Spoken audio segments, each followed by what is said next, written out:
Morning. We're good. We're good. You have fun in Cleveland yesterday? Yeah, it was a boring game because the Knicks didn't show up in the second half, but we'll touch on that later. Yes, but you had fun with all the fans. Showing up much this year. I got news for you. Oh, Lord. Here we go. Coming up, Coach K will join us with the college hoops just around the corner. And the CEO of Top Rank Promotions, Bob Arum, will also be with us. Stay tuned, a little boxing. But we tipped things off with the NBA season opener from last night. It was just another day in the office for the Spurs, who took down the Warriors with ease, 129-100. In his Golden State debut, Kevin Durant led the team with 27 points and 10 rebounds, but it wasn't enough as Kawhi Leonard and LaMarcus Aldridge led San Antonio to the blowout victory. Here's Draymond Green on the L. Short story tomorrow would be, KD broke up the chemistry and we can't win with KD and all these other things, which is going to come with the territory. We're looking forward to that. We already know that's coming. Durant said after the game that the loss was a slap in the face. You know what, Stephen A.? Let's go there. Has Durant made the Warriors worse? First of all, I think the question itself is idiotic, and anybody who thinks that it makes the Warriors worse after one game is idiotic. It makes no sense whatsoever. It's an 82-game schedule. It's one bad night. They didn't show up to play, which is something we have to ask Steve Kerr about, who is a great coach but has struggled in Game 7 of last year's NBA Finals and struggled the very next game, which was Game 1 of this season. They seemed ill-prepared. Let me just put it out there. They were missing threes. Steph Curry shot 3 of 10 from three-point range. Klay Thompson shot 1 of 6. That's 4 of 16 from the best shooting backcourt we've ever seen, okay? They did not have a good night. They were missing layups. They were sloppy with the basketball. They were turning it over. Meanwhile, the San Antonio Spurs had aberrations all over the place. Jonathan Simmons, 20 points on 8 of 14 shooting. Kawhi Leonard, we know he could play. We know he's a stud. But 35 points, come on now. That's not what you expect from Kawhi Leonard. Well, what does that have to do with the price of tea in China? We're talking about the Spurs and Warriors. I'm sorry, I didn't know. Carmelo or Kawhi. But I didn't know that that's what we were talking about. I thought we were talking about the Spurs and Warriors last night. I didn't even know I said it out loud. You're already annoying him. Yeah, you did. Okay. The point is that, and I'm a little sick by the way, but I'm all right. The point is that Kawhi Leonard is not going to drop 35 on most nights. The Kawhi Leonard is a stud. We know he could play. But the kind of night that he had last night was by and large due to the sloppiness of the Golden State Warriors that gave the San Antonio Spurs an abundance of opportunities. San Antonio, obviously exceptionally well coached, came ready to play. They were ready for the season opener, and they performed like it. But the Golden State Warriors were incredibly sloppy. That is an aberration. That is not something that's going to happen on most nights against this team. It was a bad night. That's all it was. Of course, Kevin Durant has made them worse. We're talking about right now, are they better or worse than they were last year when they were a 73-win team that came within a couple minutes, really a couple possessions, of winning the finals again? Yes, they are worse for now. Just like when LeBron and Bosh got to the Heat with Wade, they didn't get worse because of where the Heat were coming from. But it took them a while to get going. Through their first 17 games, they were 9-8. And then they went 22-1. So, and made it to the finals where LeBron choked it away, but still they were favored and they probably should have won had LeBron not choked it away. So does Kevin Durant in the long run make the Warriors the favorites still? Yes, I believe he does. Do I think they're going to win the chip this year? Yes, I think they will. You take out Harrison Barnes in a death lineup and insert Kevin Durant. Boy, that's worse than a death lineup. That's a lineup will kill you and then kill you again in the afterlife. So I think he makes them better in the long run. But for now, and maybe for the foreseeable future, for the first 10, 15, maybe 20 games, they're not going to be as good as they were. That is a major piece to integrate into the chemistry of the team. And I don't just mean the way the death lineup maybe works. It's the way Steve Kerr has to juggle the pieces. When do we play Steph, with Durant, because when they played together, actually, they were a +1 on the Spurs. But he tried to play them separately. It didn't work. Big negative plus-minus numbers when he did that. How do we fit Iguodala into this? What's his role in the second unit? All those things have to be figured out now against real NBA competition with the money on the line now over the first several weeks of the season. And over that time, this Warriors team will be worse than they were. Of course they will be.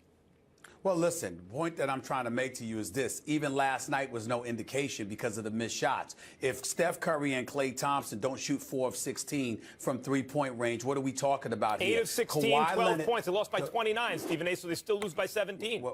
Well, excuse me, this is basketball, so what happens is allow me to teach you something for a particular second here. With basketball, there's such a thing as tempo and momentum. So you might hit those few shots. By hitting those few shots, everything else tends to flow because you're cutting down on those turnovers. You're playing with more confidence. Sure. You're not frustrated and you're overcompensating, and as a result, you do things that lend itself towards you making even more mistakes, which leads to an horrific night like last night was. Just those shots alone, it's not a matter of points. Yeah, but it's a matter of the other increments that come with it. Hold on. 29 points. I'm sorry, I just explained it. Don't do I explain need to 29, repeat myself? but go ahead. You understand? It does explain 29. If you know basketball, it explains 29. Well, what explains it's not 29 just about is the they numbers. don't have a last line of defense because in order to make room for Kevin Durant, actually a point that you brought up yesterday, no Bogut. Also, no Ezeli, no Spates, who was really only nominally a big man for them in terms of the function he served. But they were able last year to be reckless, swarming, ball defenders where they can't gamble the same way because they don't have that last line of defense. All those things take getting used to for them and take adjustments. Well, I noticed that your strategy is not listening to me and then making a point to buffer your own point, even though it wasn't really a point because you didn't hear what I was trying to say. What I said was, in the interest of full disclosure for the audience out there, is this. When you're playing the game of basketball, if you're making shots and it emboldens you, all of a sudden you cut down on the turnovers, your confidence is elevated, and the mistakes that you normally make that ultimately tend to snowball on you don't exactly occur. So it's not just about missing 12 of the 16 three-pointers that they made and how that would make up for it. It's not just about that. It's about alleviating the other mistakes that you would have predictably made if you didn't miss those shots. You also take into consideration Kawhi Leonard. Not only did he have 35 points, he went to the free throw line 15 times and made all 15 of his free throws. That's just 3 less than the entire Golden State Warriors team. And what happens when you're not making shots? What happens when you're getting frustrated? You turn the ball over and you tend to foul more because out of frustration, you do things like that, which is why he went to the line so much. So all of those things contributed to it. In the end, all I'm trying to say is that one game like this doesn't mean that the Golden State Warriors are worse. They had a bad night. That is what happened. There's nothing else to this. They will be better in the long run in the sense that they're probably going to win the championship this year, or at least they've given themselves an even better chance likely to win it this year than they had last year. But you can't just say, well, he didn't make them worse right now. First of all, they ain't going to win 73 games again. I mean, in the long run, that's not going to happen. You had to get a little lucky to do that anyway. Secondly, there will be an adjustment period, and here we're seeing it. And thirdly, to credit Popovich, even though he's also had to integrate new pieces, he loses Tim Duncan, who's the backbone of that franchise for so long, brings in Gasol. There are changes on the Spurs too, but none as big as bringing in a Kevin Durant and how that changes things. And so Popovich's unit performs like a team that's been playing together a long time, like a team. And Golden State is still trying to figure out what team they're going to be. So let me ask you a question here, Max Kellerman. If the Golden State Warriors go on a roll, for example, right? And let's just say they win 20 straight. Sure, possibility. But then they show up one night and they lose by 30. What you gonna say then? They got blown out after a great winning streak. This is not that. This is very similar to what we saw in Miami when the Big Three got together. How do you know what it is? Hold on, that's my point. How do you know what it is? Because it's game one. Right. Because I know it's game one of the regular season. And have you one night One night in, and you're already ready to say they're worse? One night? Yes. Well, for right now, yes. That's frequently what happens when you bring in a brand new piece that is going to be so important to the team. Frequently, there's an adjustment period. In the long run, I expect them to be better. In the short run, I expect them to be worse while they figure this out. Absolutely. Okay. All right. By the way, 73-9. The likelihood is they may not do that again, but that wouldn't mean it's because they're worse. It would mean because, as Max Kellerman adroitly pointed out in weeks past and days past, they were foolish to expend so much energy trying to capture that streak. Sure. Playing guys extra games and extra minutes and all of that other stuff. So they damaged themselves for the finals by expending so much energy and beyond in pursuit of the all-time record and the all-time season. So it's entirely plausible that the Golden State Warriors may indeed reach a point where they're willing to say, that record is not important to us because the regular season is not that important to us. What we need to do is think like the Spurs and do everything that we can to be at elite peak physical condition for the postseason, which might not lend itself towards 73-9. That does not make them worse, according to Max. Not even me. Well, according to Max, it didn't make them worse. It made them wise. It made them wise. Let me return the compliment in that case, Stephen A. It is true, had the Warriors gone 16 for 16 from 3, they would have won by a little bit. That's true. All right. Are we done here, gentlemen? Are we good?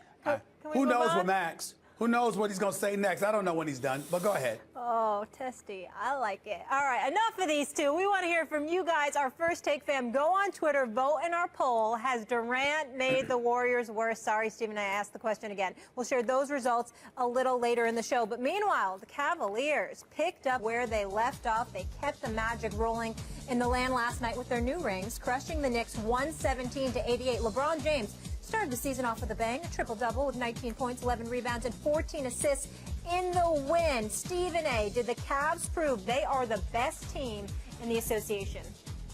No, they didn't, because they were playing against the Knicks, which means they didn't receive a real test. We don't know.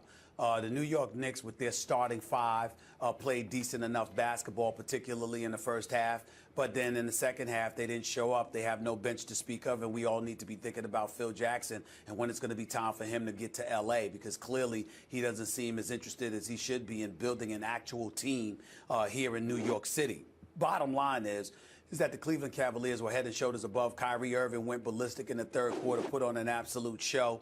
The tandem of him and LeBron James shows why they're the champions and why they should be the favorites in the Eastern Conference. But whether or not they've proven they're the best, you have to go through a real test before we're willing to say that. And there's no way on earth that I can say that, because unfortunately the New York Knicks didn't provide the kind of exam needed to gauge such a proclamation. The Cavs proved they were the best team in the NBA by winning the championship last year. That's when they proved it. And there's been very little turnover on the team. Look, I know Della Vedova, he's the scrappy guy and everything. They really needed him when they didn't have Kyrie Irving or Kevin Love in the finals 2 years ago. Not as much did they need him in last finals, considering what was available to them. And obviously Mozgov, that's, you know, in a certain way similar to Bogut in the sense that he's a big body and he can act as a rim protector, and he's nimble for a big man and all that stuff. So they missed those pieces, but there's no real huge turnover by the standards of most rosters, especially after you win a championship trying to hold on to everything. You're going to bring in some draft picks. There wasn't huge turnover. So this is basically the same team we saw just win the championship. And as of now, until the Warriors really get rolling, the Cavs are clearly going to be the best team in the NBA. And, you know, you've got to give credit to the Spurs, although I think the Spurs in recent postseasons, because they've been out-athleted by other teams, are kind of, you know, put to the side until they prove otherwise.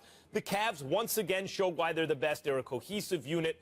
They have continuity from last year. And Stephen A., they have two great players and a couple other pretty good ones. Here's my problem with your position. you're not resolute because you're going to be dancing all year if you continue on this path. You've been very, very clear about how the Golden State Warriors are the favorites. Then you start out talking about how they're not better than they were last year, and last night proved that. Now you're coming with the Cavs, and you're talking about how they're the best team for now because they proved it last June. And, oh, by the way, here they are again, having played last night, but at the same time, you're not picking them to win the championship. Based on what you're telling me, how can I pin Max Kellerman down definitively as we look at this NBA season? Because I want to make sure I'm clear about what you're saying. You're saying Golden State is going to go to the finals against the Cleveland Cavaliers. Correct. And you're saying Golden State is going to win, correct? Correct. But early in the season, Cleveland will look better than Golden State because of the continuity issue which Cleveland has. And also, to the Knicks point, the reason I've been saying to people like you, and in fact you on this show, that the Knicks ain't making no conference finals is the bench. They don't have a bench. You did say that. I mean, and then Joe Kim. You did say that. Yep. But I never refuted that. But see, the problem is you think I refuted that. I never did.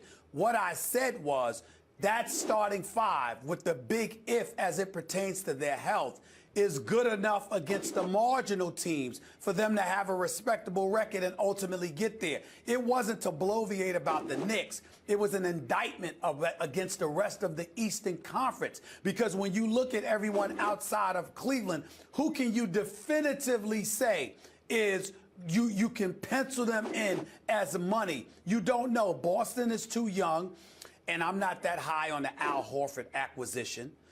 Indiana's got a new point guard. Indiana, I understand that. But again, I'm thinking about Melo, too. And I think about the standpoint, there have been times. I remember times when Jordan was playing. And I looked at Chicago, and I thought that there were teams better than Chicago. They just didn't have MJ. And I look at certain teams in the East, not Cleveland, of course, but I look at other guys, and I say to myself, all right, what if Melo went ballistic? Could they beat those teams? But I think they could. We've been arguing about this. That's the problem. You and others will overrate Melo and say, since they have Melo, that gives them a good chance. Then they don't do it, as they never do. And Melo is not one of the 5 or probably 10 best players in the league. And then those same people, including you, will say, well, because he doesn't have a team around him. See, if Melo needs to be traded, maybe Melo isn't as good as you think he is. Whoa. First of all, I'll give you credit for this. You have been resolute about Melo. That bravo to you. It's a rarity. But the reality is simple. When you talk about Carmelo Anthony, understand something. You and I are on opposite ends of the spectrum as it pertains to him. But when I'm talking about the New York Knicks, I'm also talking about the rest of the Eastern Conference outside of Cleveland. Toronto? I don't have a lot of faith in those guys. Even Toronto. They're better than the last Knicks. year, I think, well, Dwayne Casey's a hell of a coach. Kyle Lowry and DeMar DeRozan can really play. But Bismarck Biyombo being gone, I think, relatively hurts them. Valanciunas, we'll see what he does this year. I look at things like that. I'm looking at Jeff Teague in Indiana, which is why when they asked me the question, I specifically stated that Indiana's a possibility to go up against Cleveland. And I mentioned Toronto. I said the Knicks had an outside shot, and I wouldn't completely dismiss them. But under no circumstances did I label them as the team that would definitively meet Cleveland, because I know the Achilles that plagues this franchise. And I get all of that. All I'm saying is, at the end of the day, where the dichotomy exists between you and I, is that I firmly have more belief in Melo than you do. Yes, you do. As a matter of, well, we can talk about the Knicks another time because this can go on and on. But I got some more bombshells for you on the Knicks as this season goes on.